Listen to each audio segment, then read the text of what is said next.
ඔන්න යාළුවනේ මම තවත් ලස්සන කතාවක් කරන්න ආවා.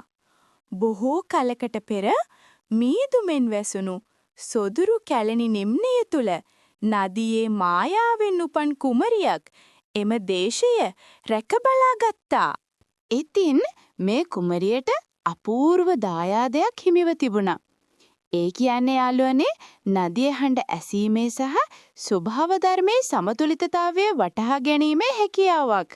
ඒත් යාළුවනේ ඔහොම ඉන්නකොට එකපාරටම නිම්නය වියලී යන්නට පටන් ගත්තා. කඳුකර ප්‍රදේශයෙන් ළඟා වෙන්නට යන විපතක් ගැන නදිය ඈට අනතුරු ඇඟෙව්වා. කඳුකරේ වතුර දරාගෙන හිටපු රූස්ස ගස් ගොඩක් ගස් කපන්නෝ විනාශ කරලා දාලා. කඳුකරේ මුරගරගෙන හිටපු දේවතාවත් මේ ගැන හරිම කෝපෙන් තමයි හිටියේ. නිම්නය අවට මිනිස්සුත් එයාලගේ වගාවන් කරගන්න බැරුව ගොඩක් අසරණ වුණා. ඉතින් මේ කුමරිය එයාගේ තිබුණු මායා බලයෙන් අර විනාශ කරලා තිබුණු ගස් අයමත් ලස්සනට හදලා ගස් කපන්නන් ටිකත් පන්නලා දැම්මා. ඉතින් තම ධෛර්යය ක්‍රස් කරගත් මේ කුමරිය කඳුකරයත් නිම්නයත් අතර ආයෙම සම්නිධියාව ඇති කර මේ සොදුරු කැලණි නිම්නය බේරගන්න ඉදිරිපත් වුණා. දන්නවද යාළුවනේ?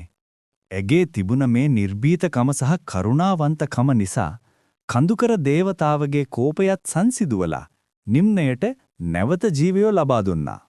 ඉතින් යාළුවනේ එදා ඉදන් එම කුමරිය කැලණි නිම්නේ සදාකාලික ආරක්ෂකයා බවට පත් වුණා වගේම ඇයගේ ආත්මය නදියේ නැගෙන සෑම දිය රැල්ලක් සමගම ගලා යන්නට උනා.